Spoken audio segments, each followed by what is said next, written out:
Nuestra sociedad occidental pues está preparando una gran celebración, o incluso ya podemos decir que desde hace unos días ya mucha gente está celebrando cosas, ¿verdad? Pero para la mayoría es una celebración sin fundamento, una celebración sin base.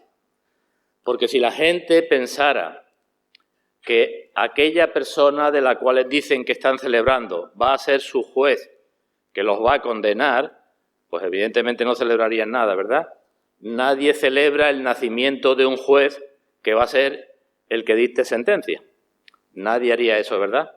Pero el Señor mismo dijo, el Señor, en el Evangelio de Juan, habla el Señor Jesucristo y dijo, no envió Dios a su Hijo al mundo para condenar al mundo, sino para que el mundo sea salvo por él.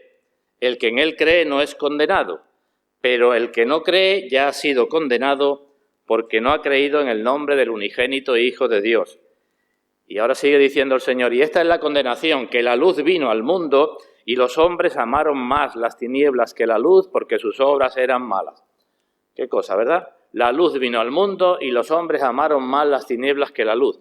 Y el mundo, la sociedad, intenta quitar las tinieblas internas que tiene a base de luces externas. Todo se llena de luz, pero el Señor dice, el mundo está en tinieblas. Y se intenta, repito, quitar las tinieblas internas con luces externas. Y la gente celebra sin fundamento. Os voy a decir una cosa para que veáis el fundamento. Una persona supuestamente cristiana, últimamente comentando con nosotros algunas cosas, decía, bueno, yo no creo en un Dios que pueda condenar a nadie. Yo creo en un Dios de otra manera, que es amor y ya está. Bueno, ¿y en qué te basas? ¿Tu cristianismo en qué lo basas? Pues bueno, es que el Señor Jesucristo nunca dijo que había infierno y se le muestra que en la palabra de Dios el Señor Jesucristo habla del infierno. Y cuando se le muestra, el razonamiento sigue, que es un razonamiento, yo digo, de un niño pequeño que se puede desmontar de cualquier forma, pues sigue diciendo, bueno, eso que tú me dices no lo dijo el Señor, sino lo dijo Mateo, Lucas o Juan. Con lo cual se puede volver a decir, bueno, y Mateo no dice que lo dijo el Señor, entonces tú estás diciendo que Mateo es un mentiroso. Entonces tú dices que eres cristiano, pero ¿cuál es tu fundamento? ¿En qué te basas para decir que eres cristiano? Así que esa es la actitud del mundo, olvidando que Dios es el que de las tinieblas hace resplandecer la luz, olvidando que aquel del que se celebra el cumpleaños es el que dijo, yo soy la luz del mundo y el que me sigue no andará en tinieblas, sino que tendrá la luz de la vida. El mundo quiere luz y celebra una supuesta fiesta de las luces, pero sin fundamento. Y sigue ignorando que hay un príncipe de la potestad de las tinieblas que los mantiene esclavos a su voluntad. Así que la actitud del mundo sigue siendo esa, la misma que desde la antigüedad. En una ocasión, lo tenemos en el libro del profeta Isaías, no vamos a buscarlo, el Señor dijo a su pueblo, ¿quién hay entre vosotros que teme a Dios y oye la voz de su siervo? Pregunta a Dios, ¿quién hay entre vosotros que teme a Dios y oye la voz de su siervo? Si hay alguno, dice el Señor, el que anda en tinieblas y carece de luz, ese que confíe en el nombre de Dios y se apoye en su Dios. Esa es la receta que da Dios. Si hay alguno que está en tinieblas y carece de luz, si quiere que confíe en Dios y se apoye en su Dios. Pero ¿sabéis lo que dijeron el pueblo, lo que dijo el pueblo en aquel entonces? Pues sigue Dios diciéndole al pueblo, como recriminando, es decir, Dios ha dicho antes, el que carece de luz, que confíe en mí. Y sigue Dios diciendo, vosotros encendéis fuegos y os rodeáis de teas, andad a la luz de vuestro propio fuego. No queréis, estáis en tinieblas, no queréis venir a la luz, encended vuestras propias luces, encended vuestro fuego y andad a la luz de vuestro propio fuego y de las teas o las antorchas que encendéis. Pero dice el Señor, si hacéis eso, es la sentencia del Señor, en dolor seréis sepultados. Así que el mundo celebra una Navidad sin fundamento, pero los cristianos debemos celebrar la Navidad con un gran fundamento que es Cristo. Y no solamente Cristo es el fundamento para el cristiano, sino que es muchas cosas más. Y si el Señor lo permite, pretendo hablar con vosotros en otros días de todas las cosas, o por lo menos de muchas de las cosas que Cristo es para el creyente, para el cristiano. Pero en esta mañana, y con motivo de la Navidad, solamente vamos a hablar de Cristo como el fundamento para el cristiano. Y para ello me vais a acompañar, si tenéis vuestras Biblias, al capítulo 3 de la primera carta de Pablo a los Corintios, en el versículo 10. Primera Corintios, capítulo 3, versículo 10. Dice ahí la palabra del Señor. Está hablando el apóstol Pablo y está hablando de su labor y de la labor de otros en relación con el mensaje de la palabra a los creyentes. Y dice, 1 Corintios 3:10, conforme a la gracia de Dios que me ha sido dada, yo como perito arquitecto puse el fundamento y otro edifica encima. Habla de un fundamento, un cimiento y una edificación encima. Dice, pero cada uno mire cómo sobreedifica. Yo puse el fundamento como perito y otro edifica encima. ¿Y cuál es el fundamento? ¿Y qué es lo que se edifica encima?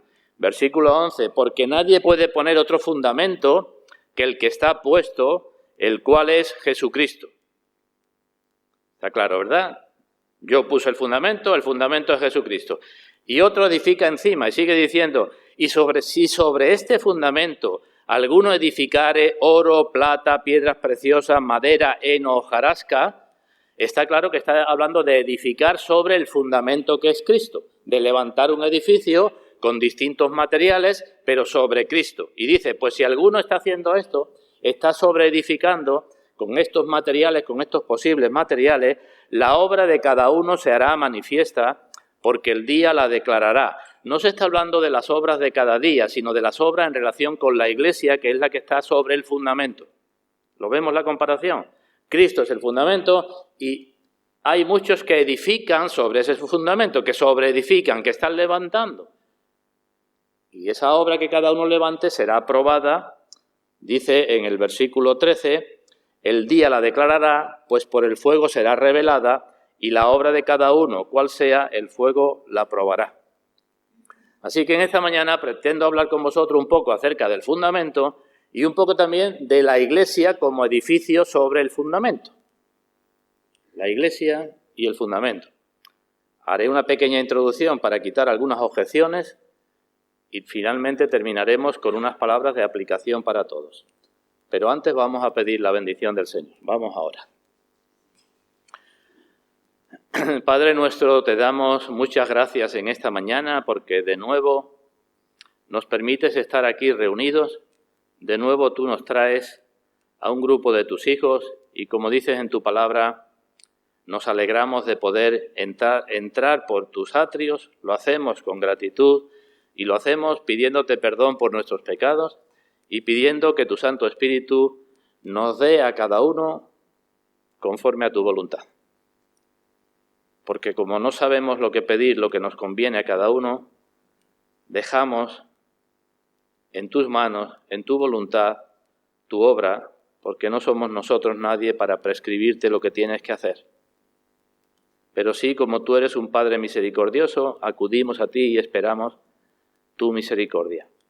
No por nuestros méritos, sino por tu gracia, que tú puedas hablarnos a cada uno de los presentes y que tú te glorifiques en cada uno de los presentes, en los que creemos en ti y en los que quizás no crean, tú te glorifiques como solo tú puedes y sabes hacerlo, que todos salgamos de aquí más llenos de ti, más conocedores de tu obra y con el propósito de vivir más para tu gloria. En el nombre de nuestro Señor Jesucristo. Amén. Bueno, pues digo que voy a hacer primero una pequeña introducción. Con los que conocéis la Biblia sabéis que tanto en el Antiguo Testamento como en el Nuevo Testamento se pone al Señor Jesucristo bajo la imagen de un gran fundamento, ¿verdad? Y a la Iglesia de los primogénitos, como con la imagen de un edificio encima del fundamento.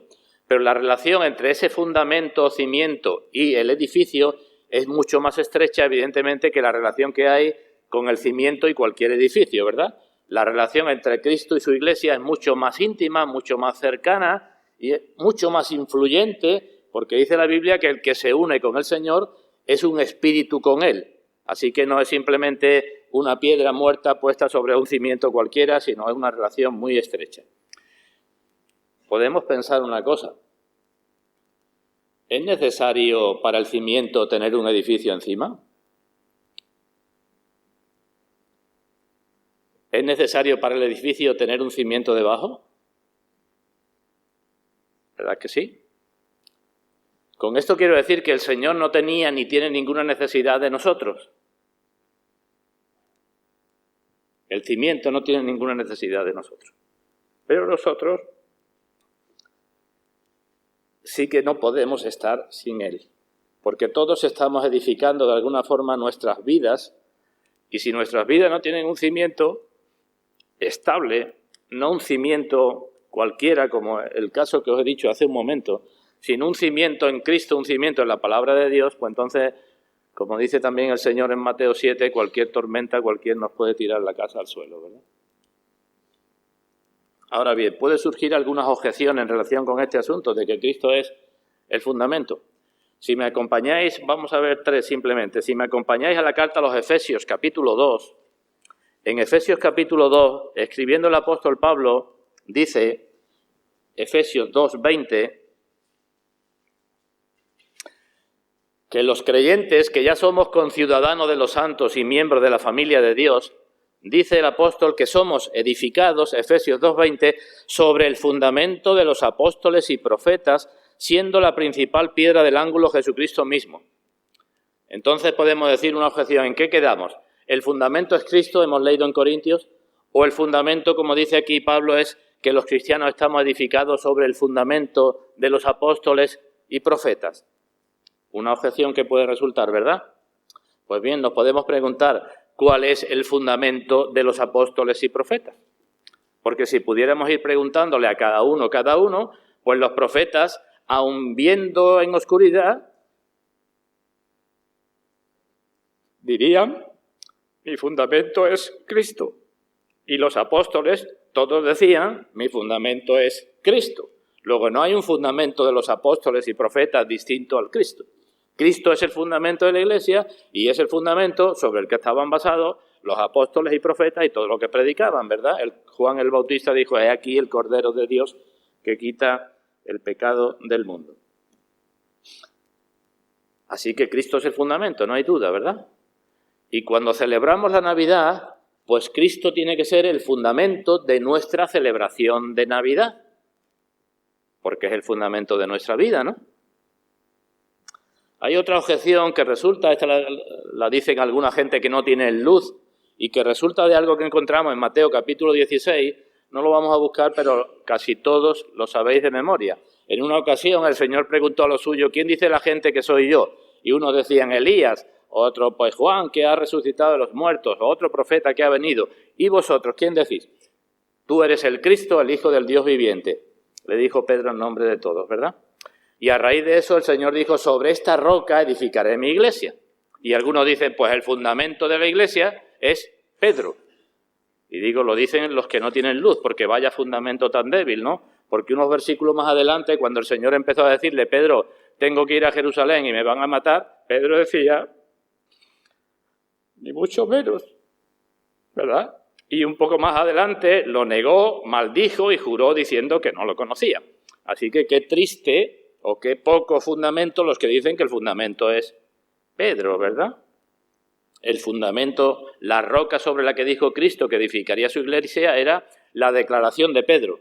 Tú eres el Cristo, el Hijo del Dios viviente. Y el Señor dice, y sobre esta roca, sobre esto que acaba de decir, sobre este fundamento yo levantaré mi iglesia. Es la misma enseñanza. ¿Vemos cómo la Escritura concuerda por todos los lugares? Cuando empezamos a decir cosas que no son, pues entonces hacemos que la Escritura se contradiga. Cristo es el fundamento, mire cada uno cómo sobreedifica encima. Cristo es el fundamento de los apóstoles y profetas, Cristo es la roca sobre la que se edifica su iglesia, no Pedro. Y hay otra objeción que se puede también poner. Si tenéis todavía abierta Efesios, ahí he leído que en el versículo 20 Pablo dice que Cristo es la principal piedra del ángulo. Y los que conocéis la Escritura os sonará esto, piedra del ángulo o piedra angular o cabeza del ángulo. Entonces, ¿Cristo qué es? ¿Es el fundamento o es la piedra angular, la piedra del ángulo o es la cabeza del ángulo? Os digo algunas cosas que quizás no tengáis muy claras.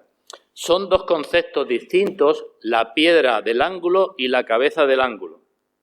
La piedra del ángulo o piedra angular hace referencia a una cosa y la cabeza del ángulo es otra palabra, piedra y cabeza, hace referencia a otra. En la Escritura aparece piedra del ángulo o piedra angular, pero nunca aparece cabeza angular, sino siempre cabeza del ángulo. ¿Qué distinción hay entre estas dos cosas? Pues la piedra angular, la piedra del ángulo, era una piedras que se utilizaban sobre todo en los cimientos, pero también en las construcciones, para unir.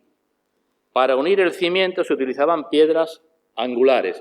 Y para unir las paredes laterales de un edificio, dos paredes en ángulo recto, se ponían piedras cortadas en ángulo recto para que las paredes estuvieran unidas. Así que esa es la piedra del ángulo, la piedra angular, la que da cohesión. Cristo fue quien unió a judíos y gentiles. Y Cristo es quien mantiene a los cristianos unidos en la Iglesia a pesar de cómo somos. La piedra angular. Si me acompañáis, en Isaías capítulo 28 podemos leer, y esto si tenéis un cortador, dejadlo cortado porque luego vamos a volver a él. En Isaías capítulo 28, versículo 16, podemos leer lo siguiente. Isaías 28, 16. Por tanto, Dios el Señor dice así: He aquí que yo he puesto en Sión por fundamento una piedra probada, angular, ¿veis? Piedra angular, piedra del ángulo, y parece que tiene que ver con el cimiento, ¿verdad? Porque está diciendo, he puesto como fundamento o por fundamento una piedra angular. ¿Vemos? Se está refiriendo al fundamento angular, preciosa, de cimiento estable, el que creyere no se apresure. Piedra angular, dice el Señor, yo pondré el fundamento, que es una piedra de estas características. En cuanto al otro concepto, cabeza del ángulo, si me acompañáis al Salmo 118, Salmo 118, en el versículo 22, y esto quizá os suene más que el pasaje anterior, dice el Salmo 118, versículo 22, la piedra que desecharon los edificadores ha venido a ser cabeza del ángulo. ¿Veis?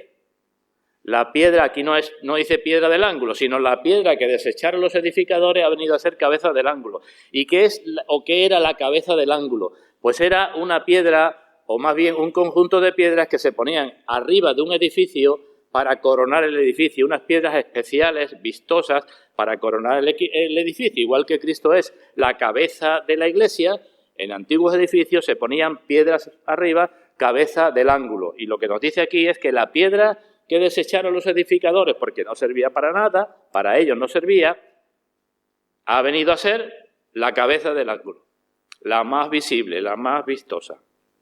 De parte de Dios es esto, y es cosa maravillosa a nuestros ojos. Los que conocéis la Escritura sabréis que el Señor Jesucristo en alguna ocasión hizo referencia a esta lectura, cuando explicó la parábola de aquel hombre que plantó una viña y se fue lejos y mandó por el fruto de la viña, y a los que mandaba a unos los mataban, a otros los apedreaban, a otros los afrentaban. El Señor termina la parábola con estas palabras del Salmo 118. La piedra que desecharon los edificadores ha venido a ser cabeza del ángulo. Dice, ¿no entendéis esta escritura? Y el apóstol Pedro, lo tenemos en el libro de Hechos de los Apóstoles, una vez que fue interrogado, lo metieron en la cárcel y fue interrogado, también hizo uso de esta escritura del Salmo 118, pero intercalando la palabra vosotros los edificadores. El Salmo dice, la piedra que desecharon los edificadores, y el apóstol Pedro, dirigiéndose a aquellos gobernantes, le dice, la piedra que vosotros los edificadores desechasteis. Así que aquí no es una contradicción. Cristo es el fundamento, Cristo es la piedra angular y Cristo es la cabeza del ángulo. Pero tenemos que saber de qué se está hablando. Hoy digo, voy a hablar de fundamento, no voy a hablar de la piedra angular ni de la cabeza del ángulo, sino del fundamento. Y si me acompañáis a una última lectura, en la primera carta de Pedro, pues Pedro utiliza las dos imágenes que estoy comentando. Primera carta de Pedro, capítulo 2. versículo 6,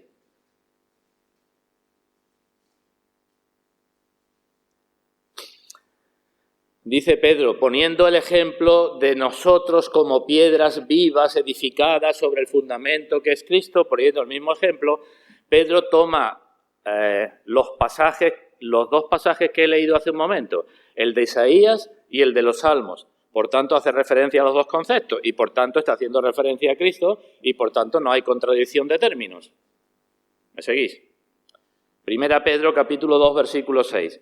Por lo cual también contiene la Escritura, dice Pedro, he aquí pongo en Sión la principal piedra del ángulo. ¿Veis? En la versión La Biblia de las Américas aparece la principal piedra angular.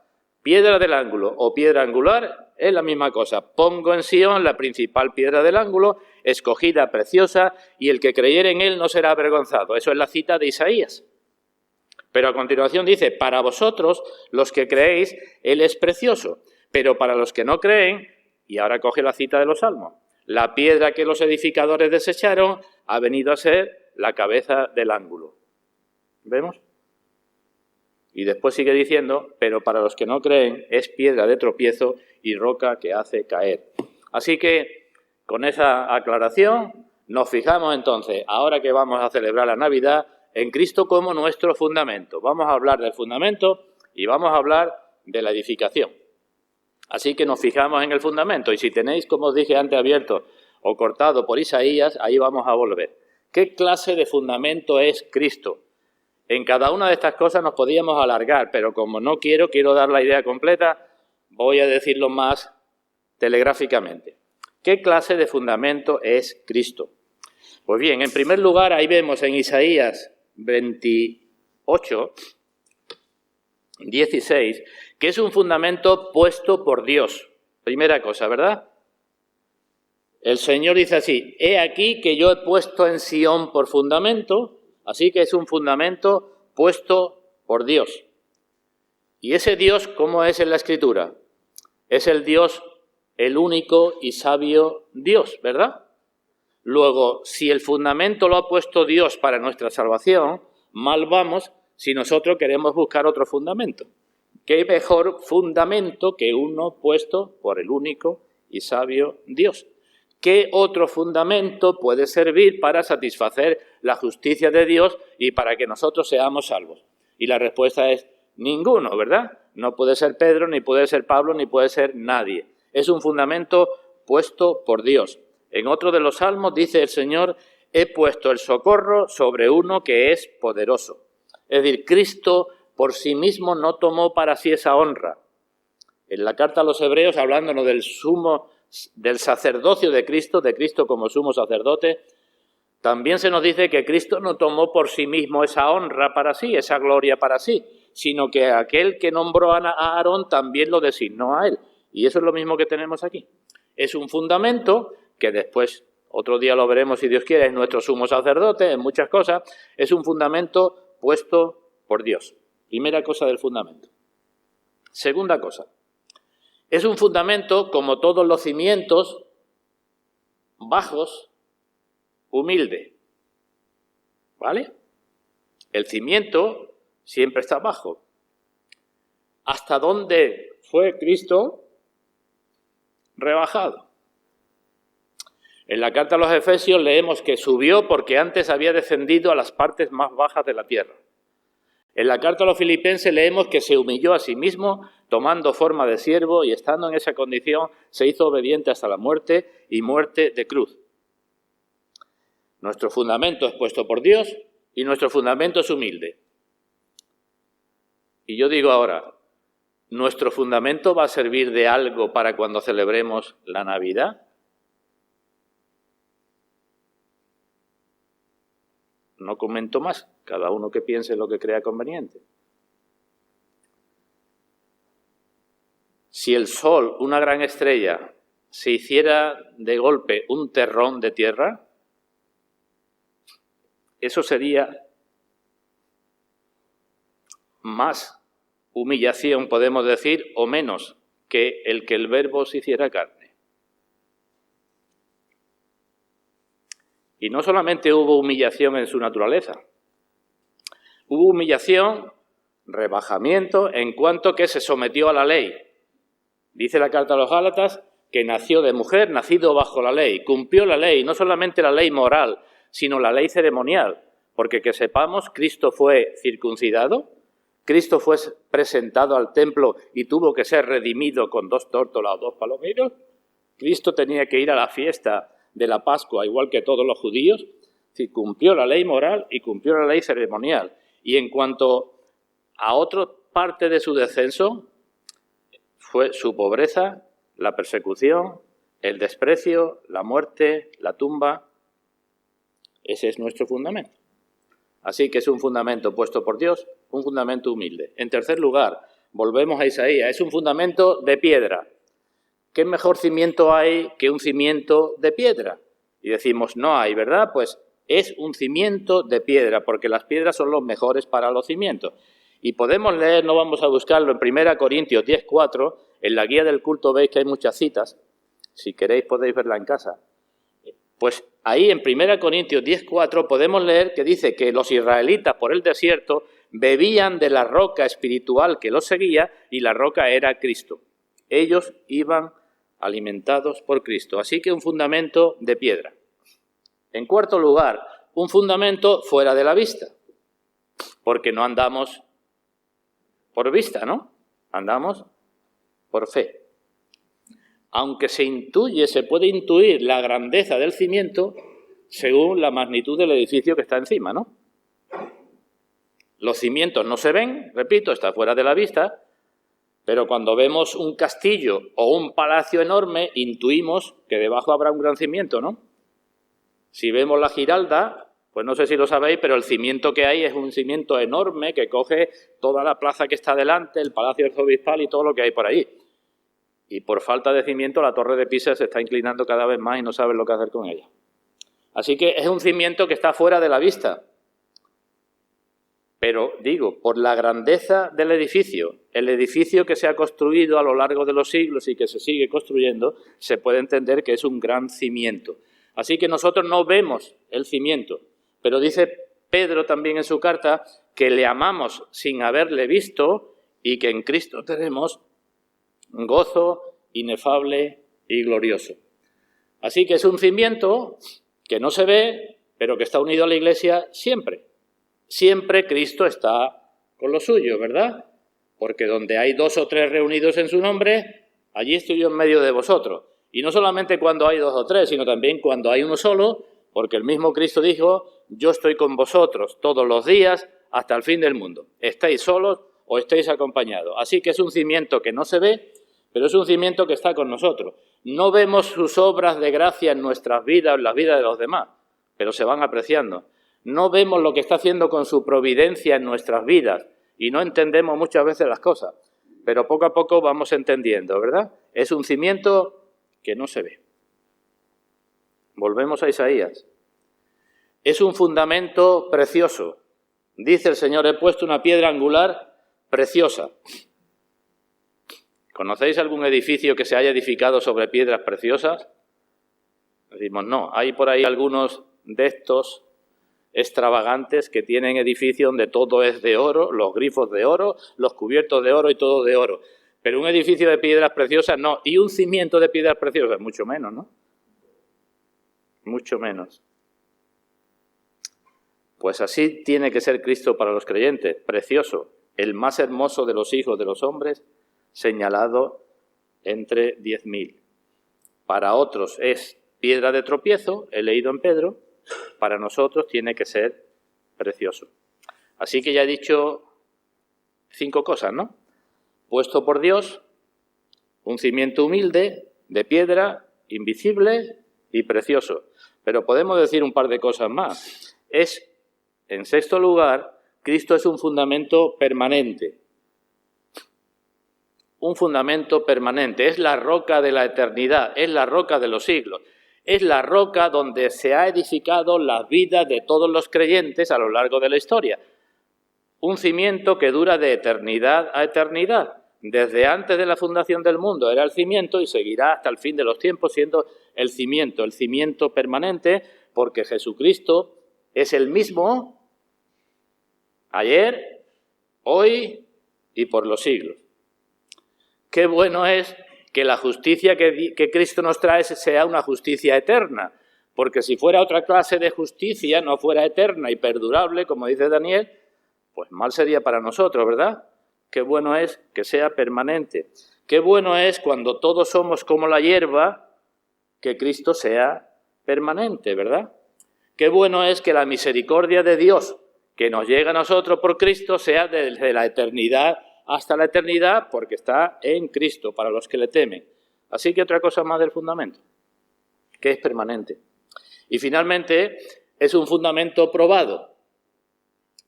Porque alguien puede poner un cimiento en un edificio y pensar que es suficientemente bueno, y cuando el edificio empieza a crecer, pues el edificio se hunda o se resquebrajen las paredes o se derrumbe el edificio, ¿verdad?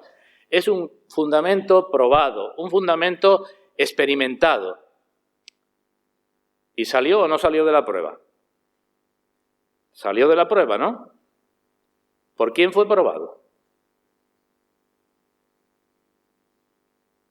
Y decimos, en primer lugar, por Dios, ¿no? Dios quiso quebrantarlo, sujetándole a padecimiento. Dios cargó en él el pecado de todos nosotros. Y se cargó el pecado de todos nosotros. Y salió victorioso. Pensad un momento cómo tiene que ser el cimiento. Porque los míos solos ya pesan, no sé, pues los de todos y de todos los tiempos sobre ese fundamento. Probado por Dios, probado por los demonios, también, ¿verdad? Probado por los hombres, también, ahí lo vemos tentado de una u otra forma, ¿verdad? Las tentaciones después del bautismo, ahí lo vemos tentado por Satanás. Las tentaciones cuando estaban en la cruz, las tentaciones de las personas, probado por los creyentes, pues también, porque los creyentes a lo largo de nuestras vidas y los creyentes a lo largo de toda la historia han probado que Cristo es un fundamento seguro. Pues ese es nuestro fundamento. Así que Cristo es el fundamento puesto por Dios, humilde, de piedra, fuera de la vista, precioso, permanente y probado. Pero si Cristo es así para los creyentes, pregunto, ¿no tenemos nosotros ninguna obligación ni ningún deber con respecto a ese fundamento? Pues Dios quiera que todos los presentes en esta mañana y otros que puedan escuchar estas palabras, en estos días en que vamos a celebrar la Navidad, Dios haga que todos crean en la persona y en la obra del Señor Jesucristo. Porque Él vino para que todo aquel que en Él cree no se pierda, sino que tenga vida eterna. Y Dios haga que ahora que vamos a celebrar la Navidad, todos vean la necesidad que tienen de este fundamento. Estamos levantando, decía al principio, el edificio de nuestras vidas. Pero ¿cuál es nuestro fundamento? ¿Cuáles son nuestros cimientos? ¿Son nuestras buenas obras? ¿Son nuestra propia justicia? ¿Es nuestra fuerza, nuestra capacidad para agradar a Dios? ¿Cuál es el fundamento de nuestra vida? Hablo ahora un poco acerca del edificio. Así que el fundamento con estas características y el edificio. Me hago la misma pregunta. ¿Qué clase de edificio es? ¿Qué dice la Escritura acerca de ese edificio? ¿Qué propiedades tiene ese edificio? Porque eso es importante, ¿no? Pues en primer lugar, es un edificio espiritual. Así como el cimiento es Dios, que es espíritu. Y los que le sirvan tienen que servirle en espíritu. Y el edificio construido sobre el cimiento, que es Cristo, tiene que ser un edificio espiritual. Dice Pedro en su primera carta también, vosotros como piedras vivas, sed edificados como casa espiritual y sacerdocio santo, para ofrecer sacrificios espirituales aceptables a Dios por medio de Jesucristo. Es decir, si no formas parte de este edificio espiritual, no puedes ser edificado como casa espiritual, ni puedes ofrecer sacrificios espirituales a Dios por medio de Jesucristo. Así que el edificio es espiritual. Se puede decir del edificio igual que dijo el Señor hablando con Pilato acerca de su reino.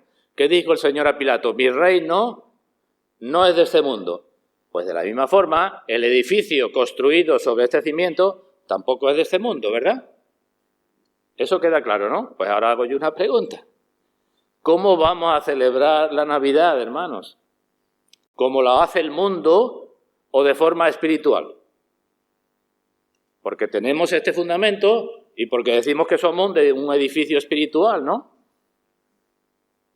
En segundo lugar, el edificio es un edificio espacioso, grande, luminoso. Ese es el edificio de la Iglesia, porque ahí entran todos, judíos y gentiles, de todas las épocas, ¿no? Igual que el amor de Cristo que dice en la carta a los Efesios capítulo 3, que es que no podemos medir su anchura, su longitud, su profundidad, su altura, pues igual la Iglesia, ahí entran todos. Hago otro paréntesis. Celebración de Navidad. Lucas creo que es capítulo 14.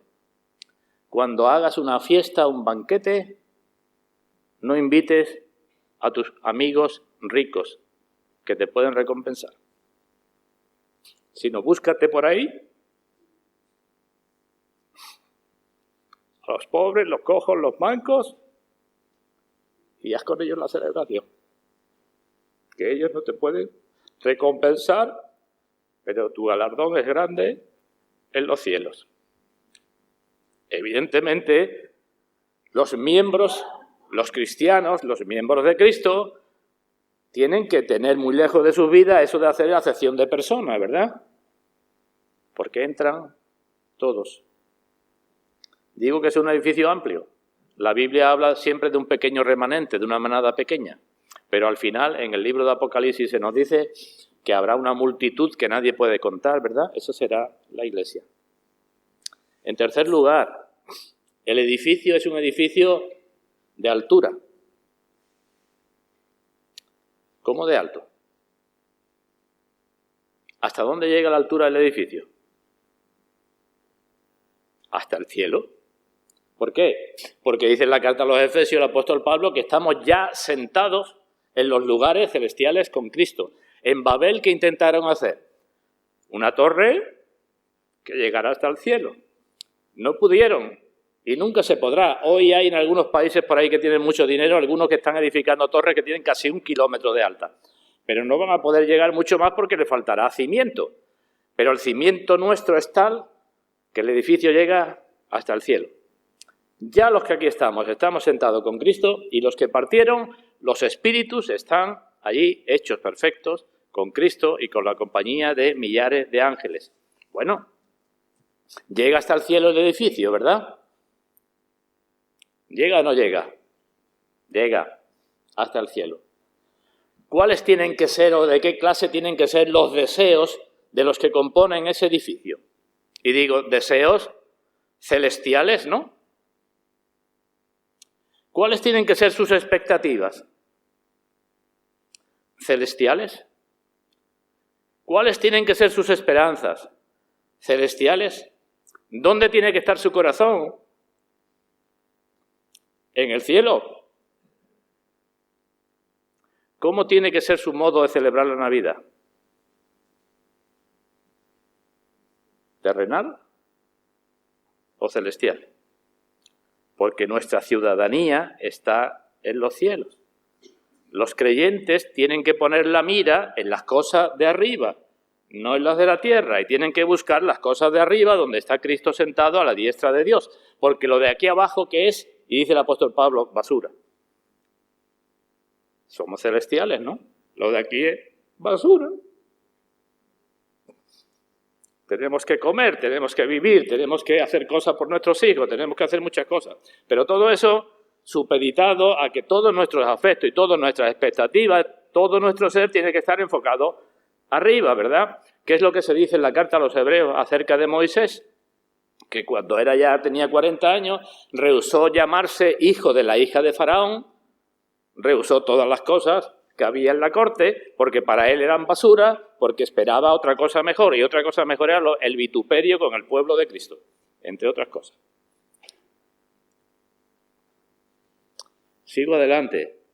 En cuarto lugar, el edificio es santo, como lo es el cimiento.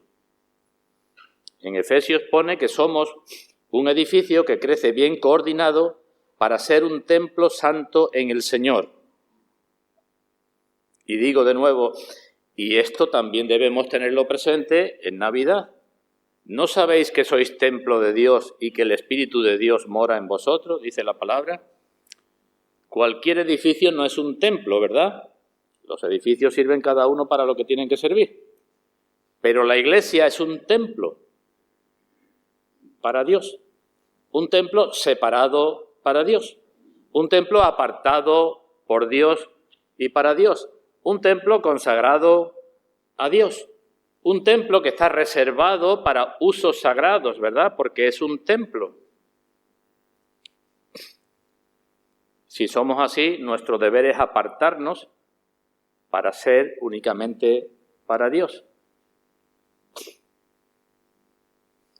Dice en el Antiguo Testamento Dios mismo que su casa, su templo, será llamada casa de oración para todos los pueblos. Pues el templo del Señor, que somos nosotros, y esto tiene muchas implicaciones, debemos ser casa de oración para todos los pueblos. Un templo santo. En quinto lugar, es un templo vivo, o si queréis, con vida, o si queréis, viviente, o si queréis, que da vida. Es un templo relacionado con la vida, puesto que se le ha concedido vida, ¿verdad? Hemos nacido del Espíritu, se nos ha dado vida espiritual, se nos ha dado vida, vivimos y vivimos para comunicar vida, ¿verdad? Antes estábamos muertos en delitos y pecados. Y ahora se nos dice, debéis morir al pecado. Qué distinto, ¿verdad? Muertos en delitos y pecados, se nos da vida para que muramos al pecado. ¿Y qué? ¿Nos acordamos qué es lo que dice? Muertos al pecado y vivos para Dios en Cristo Jesús, Señor nuestro. Vivos para servir a Dios en Cristo Jesús, Señor nuestro. Y si estamos seguros de que tenemos esa vida de Dios, porque esa seguridad nos la da el Espíritu Santo, da testimonio a nuestro espíritu de que somos hijos de Dios, si tenemos esa seguridad, creo yo que tenemos un gran motivo para celebrar como debemos la Navidad, ¿verdad? En sexto lugar, es un edificio, algo decía nuestro hermano Abraham al comienzo, es un edificio luminoso. Es un edificio que tiene que ser para dar luz y para recibir luz.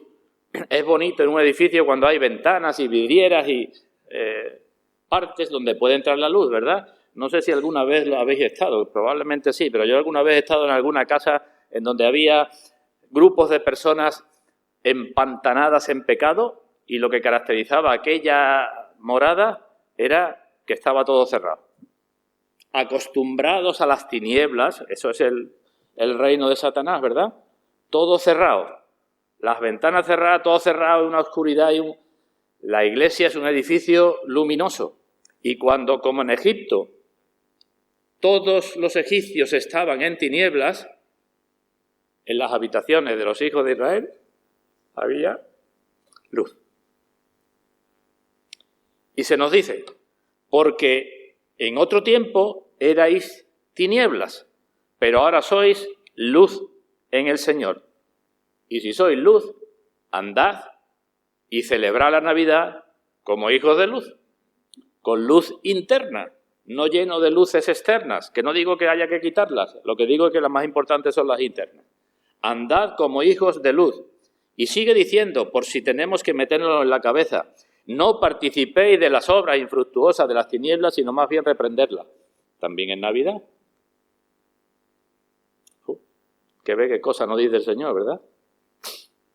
Andad como hijos de luz y no participéis de las obras infructuosas de las tinieblas.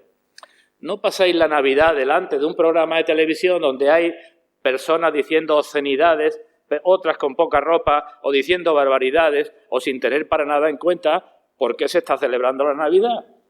Y si alguien con vosotros está celebrándolo así, pues reprendedlo. De buena manera, no digo que vayamos a ir con un palo, pero reprender porque eso son obras infructuosas de las tinieblas. Llevad el Evangelio también en esos momentos. El Señor dijo, yo soy la luz del mundo. ¿Y vosotros? Vosotros sois la luz del mundo, eso dice el Señor, ¿verdad? y no os he puesto para que meteros debajo de un celemín. El mundo y quizás familiares y amigos que estén con nosotros en esta fecha están en completa oscuridad, ¿verdad? No saben nada de Dios, no saben nada de los atributos de Dios. Algunos dicen Dios es amor y viva la pepa, hagamos lo que hagamos. Dios no es justo, Dios no condena, no hay infierno, no hay nada. No saben nada acerca de la necesidad de Cristo. No saben nada de lo que es el pecado, de la propia corrupción interna, no saben nada de la obra del Espíritu Santo. No saben nada del más allá, ni del cielo, ni del infierno. ¿Y quién les va a llevar esa luz? ¿Quién les va a llevar esa luz? En séptimo lugar, es un edificio seguro. ¡Qué bendición, eh! Tenemos tantas bendiciones que no va a caer ni por las inclemencias, ni por los ataques de Satanás, ni por los ataques del mundo. Sobre esta roca, dijo el Señor, edificaré mi iglesia y las puertas del Hades no prevalecerán contra ella. A lo largo de la historia, ¿cuántas personas, instrumentos del diablo, han intentado derribar la iglesia del Señor? ¿Lo han conseguido? No lo han conseguido, ni lo conseguirán. Dice el Salmo 2 que cuando los reyes y los príncipes se amotinan diciendo no queremos saber nada de Dios, el Señor se reirá de ellos desde los cielos. Y sigue diciendo, mucho cuidado, porque el hijo se enoja, ¿eh? No hagáis enojar al hijo, cuidado, mejor que lo beséis. La iglesia es segura, igual que estuvieron seguros Noé y los suyos dentro del arca. Y finalmente, es un edificio que crece. Es un edificio que crece. Porque todos vamos siendo conformados a la imagen del primogénito, porque él tiene que ser el primogénito entre muchos hermanos. ¿Verdad? Todo el edificio, bien coordinado, va creciendo para ser un templo santo en el Señor. ¿Cómo crece? Pues la iglesia crece por la adición de nuevos miembros. ¿Quién trae los miembros a la iglesia? Se incorporaron aquellos 3.000 a la iglesia, los que habían de ser salvos. Los trae el Señor, ¿verdad? La iglesia crece así. Y la iglesia crece interiormente en gracia y conocimiento de cada uno de sus miembros. Es verdad que crece lentamente, pero crece. Hay un crecimiento externo, como el del grano de mostaza, y hay un crecimiento interno, como el de la levadura. Esos son los ejemplos que pone el Señor, ¿verdad? Y todo eso queda resumido en la guía, en la lectura que tenéis al comienzo de la guía del culto, todo esto que he hablado, de que pondré... Los collados temblarán, los montes se moverán, no se apartará de ti mi misericordia, yo cimentaré tus piedras sobre el carbunclo, tus ventanas pondré de piedras preciosas. Todo eso está ahí en ese pasaje de Isaías, capítulo 54, versículo del 10 en adelante, todo esto que acabo de decir. Bueno, pues lo repito y lo resumo. Si formas parte de la iglesia, la cual es un edificio espiritual, espacioso, de gran altura, santo, vivo, luminoso, seguro y que crece. Y si dices que Cristo es tu fundamento, y Cristo es un fundamento puesto por Dios, un fundamento humilde, de piedra, fuera de la vista, precioso, permanente y probado, la pregunta que hacemos o que hago es, ¿celebrarás la Navidad como todo el mundo? ¿Será tu Navidad carnal en vez de espiritual? ¿Será mirando hacia abajo en vez de mirando hacia arriba? ¿Será en vez de santa, será profana? ¿En vez de viva, será muerta? ¿En vez de tener luz, será con tinieblas? ¿En vez de tener seguridad, será con incertidumbre? ¿Estará estancada en las costumbres de siempre y sin crecer para Dios? Lo dejo aquí. Aplicaciones finales. Solamente un par de ellas, una en cuanto al cimiento y otra en cuanto al edificio.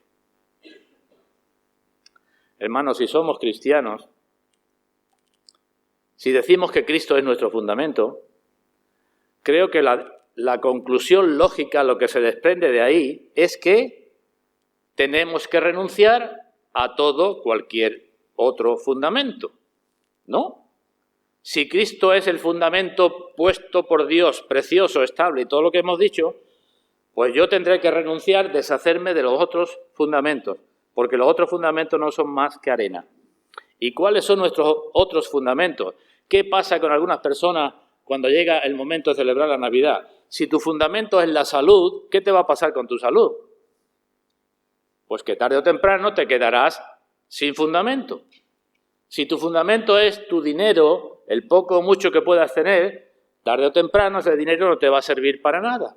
Si tu fundamento es que tienes un buen trabajo, pues tarde o temprano ese fundamento no te va a servir para nada. Si tu fundamento es incluso una persona o personas, las más allegadas, tu madre, tu padre, tu hijo, quien sea, si ese es tu fundamento, cuando te falte ese fundamento, seguro que no vas a celebrar bien la Navidad, ¿verdad? ¿Cómo se celebra siempre bien la Navidad? Pues con el fundamento que es Cristo.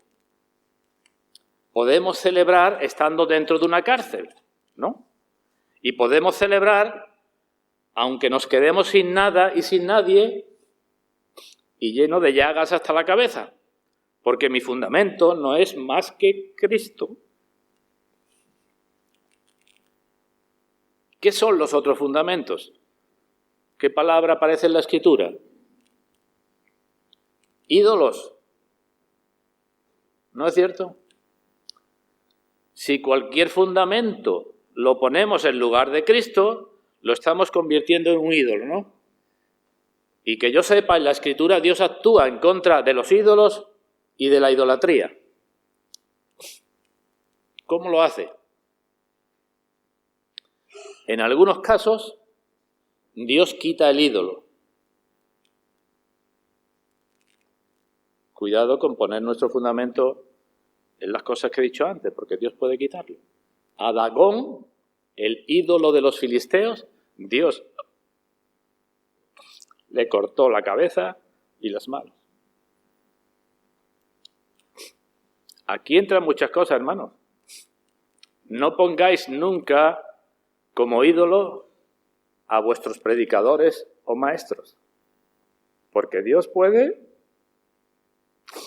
cortarle las manos con lo que trabaja o la cabeza. No podemos poner otro fundamento más que Cristo. Y cuando Dios no actúa sobre el ídolo, puede actuar sobre los idólatras. Y a Ananías y a Safira Dios le quitó la vida. ¿Por qué? Porque su ídolo era el tener un buen nombre, hay que ver la ayuda que han hecho, o su ídolo era el dinero, porque cogieron más dinero y dieron menos y dijeron, aquí está todo lo que hemos cogido. Así que Dios puede actuar sobre los ídolos y sobre los idólatras. Y los cristianos no podemos tener esos ídolos. Nuestro fundamento es Cristo. E igual que no podemos poner otro fundamento, tenemos que ser fieles a nuestro fundamento, ¿no? No podemos poner otro porque tenemos uno y hemos de ser fieles. Y fieles significa fieles en nuestro modo de vivir de cada día. Eso significa fieles, ¿no? Y si hacemos algo en la iglesia, la obra de cada uno, el fuego la probará, ¿verdad? Sea madera, heno, hojarasca u oro. Hemos de mostrar nuestra gratitud al Señor y hemos de reconocer que sin Él estamos perdidos. Os leo un par de pasajes de algún salmo. Dice David, en Dios solamente está callada mi alma, de Él viene mi salvación, Él solamente es mi roca y mi salvación, en mi refugio no resbalaré mucho.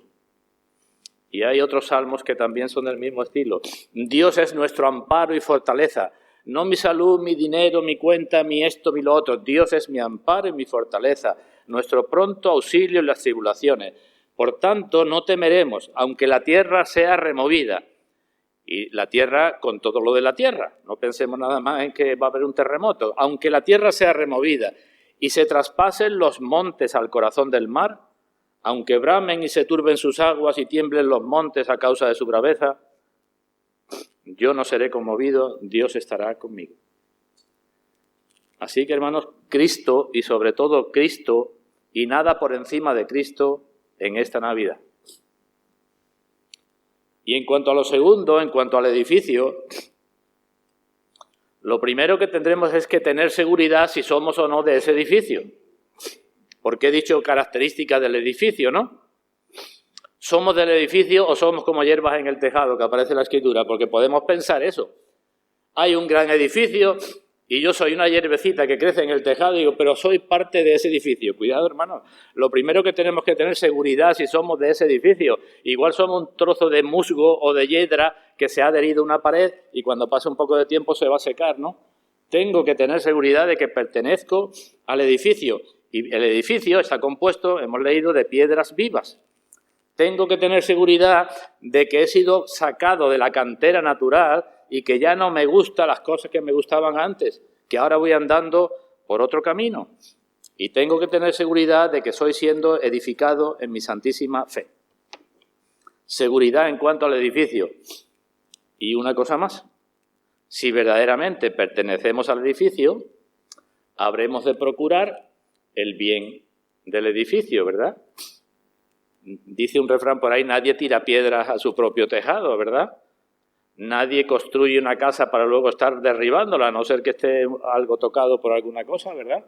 Yo sé de personas sí que rompen las puertas de sus casas, rompen lo que sea, pero no son personas muy equilibradas. Así que si perteneces al edificio, tienes que buscar el bien del mismo con todas tus capacidades.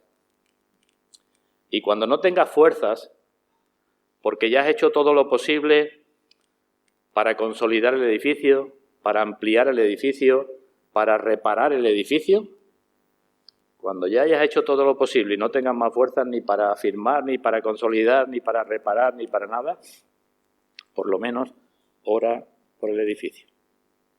Dice un salmo, ora por la paz de Jerusalén, de la Jerusalén celestial, de la Jerusalén espiritual, para que las diferencias en el edificio sean sanadas por el amor de Dios. Hermanos, pues pidamos a Dios que derrame su gracia sobre su palabra para que no perdamos nunca de vista si somos cristianos ni el fundamento ni el edificio, y mucho menos ahora que vamos a celebrar la Navidad. Pues que Dios nos conceda esto para la gloria suya, hermano, que así sea.